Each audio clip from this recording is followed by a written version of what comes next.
नमस्कार, आपण पाहत आहात इंडियन टाइम्स न्यूज।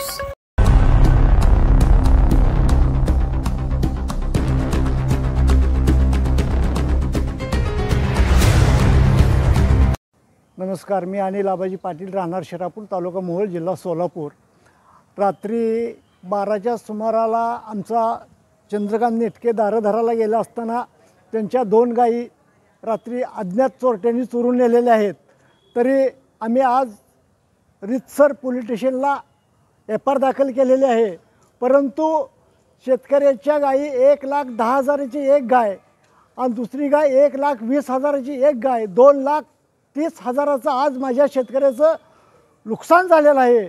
तरी आमचा पोलीस प्रशासनावर विश्वास आहे। पोलीस प्रशासनाने तात्काळ ही जी सूत्र हलवावी, ह्या चोराला तात्काळ गजाआड करावं आणि आमच्या शेतकऱ्याला गायी चोरीला गेलेल्या त्या शेतकऱ्याच्या गायी परत मिळवून द्याव्या ही पोलीस प्रशासनाला सांगतो।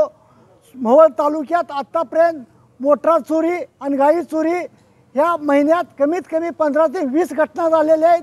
आपलं पोलीस प्रशासन काय करतंय हे आम्हाला चोराला अभय देतं काय की असं आम्हाला वाटायला लागलेलं आहे। तरी या 19 तारखेपासून जर पोलीस प्रशासनानं सूत्र हलवून ह्या चोराला गजाआड नाही केलं तर 20 तारखेला गृहमंत्र्या दारात जाऊन मी बसणार आहे। माझ्या शेतकऱ्याला न्याय जर नाही मिळाला तर गृहमंत्र्याला तपास करायला भाग पाडणार आहे। एवढं बोलतो। जय हिंद, जय महाराष्ट्र।